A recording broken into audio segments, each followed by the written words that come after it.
Before you say I do, or if you plan on saying I do to a man at any time in the future, I need you to know how to negotiate. I need you to know how to negotiate for the things that you want in marriage. This is coming from, I was in a Facebook group last night, and this woman asked, would it be deceitful if I hired a housekeeper and didn't tell my husband about it? To which I asked her, why would you hide something like that?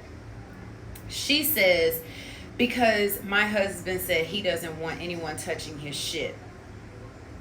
Now, I have actually heard this before from other wives. They are scared to hire housekeepers for various reasons. I need you to understand that having a housekeeper does not make you less of a woman. It actually makes you a smart woman. Having help does not mean that you are lazy. It is a full-time job to manage a home. If you know, you know. I am a woman that is divorced with a child. I have a housekeeper. I have a housekeeper because I work full-time, I am a mom full-time, and I'm also in graduate school full-time. I have to offload things that help me be more efficient and have more energy. If I am to ever marry again, having a housekeeper is a part of my negotiations.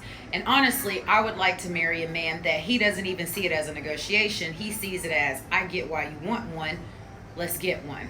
Or let's keep the one that you've had. Why do y'all think so many wives struggle with this? And I didn't want to beat up on her, and I asked her, I just said, when she responded that he said, I don't want anybody touching my shit, I said, well, is he cleaning the home now? And she said that he helps out.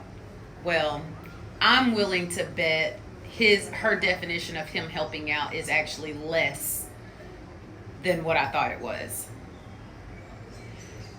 I don't know what it is about black men wanting to see black women just be a workhorse. And I'm using black because that is the group that I'm in is black women. And also when I asked the same question on my Facebook page, or I didn't even ask a question, I just made a statement that wives are hiding the fact that they want a housekeeper. And a friend of mine, she commented on it saying that she used to own a cleaning business, and she only noticed the resistance from her black clients. The wives would be tired and needing the help just so bad. And the black husbands were so against their wives having help. There were other ladies that commented on my post that are not from the States, and they mentioned that it's customary in their countries to have a housekeeper, a nanny, a chef. And that is not just for wealthy people.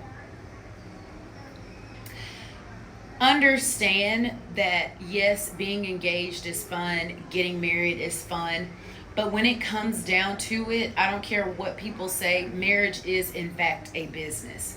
And if you do not want to burn out or crash out, especially once y'all start adding children to the mix, then I highly suggest you start thinking now about how you want to negotiate the terms of your marriage.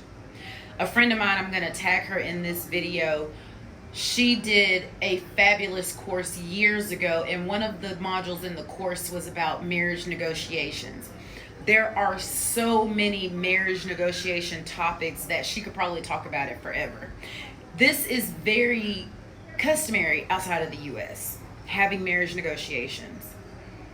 Again, the West has this idyllic, frou-frou, frilly, oh my God, we're gonna ride off into the sunset view of marriage.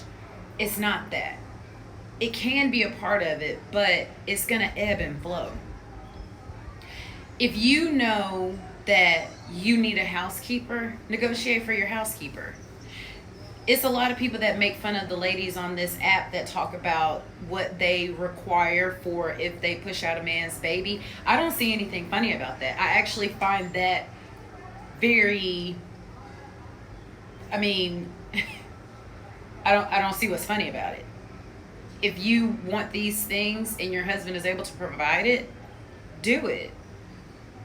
Not all of us, black women specifically, want to spend our days struggling.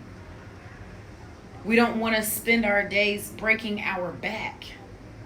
I'm on vacation right now, and when I get back on Wednesday, my housekeeper is coming. I needed that. I needed that for my sanity, for my mental health, and so that I could show up as a better mom, as a better employee, as a better student, as a better friend. All of those things. So, yes, if you know you want to be married, you need to be thinking more than just what gown you're going to be wearing. You need to think about what your day-to-day life is going to be.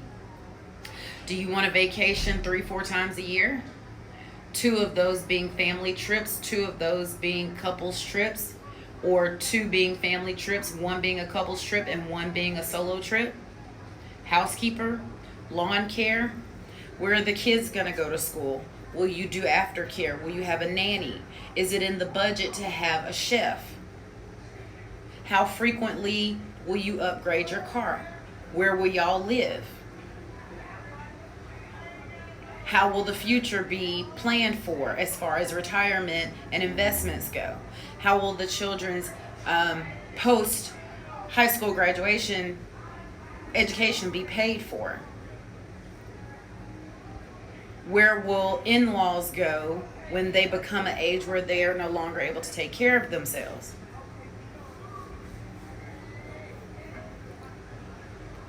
Where will you worship? Is one of you religious and the other not? These are things that you need to be learning now. And the lady that I'm tagging, she can help you with that, because she came up with so many topics that honestly a lot of people don't think about until they divorce. Because you didn't find out all these things or negotiate all of these things at the onset. And you got to have some bravery while you're dating and you discover these things, because if you start talking about your marriage negotiations and you realize that you guys are not in alignment, you need to be able to cut that off. But you also need to be brave and have an abundance mindset enough to know that, hey, not if it's not him, I'm getting closer to my desire. I'm getting closer to the person that is in alignment with me. So you got to find these things out on the front end and not when you're in divorce court.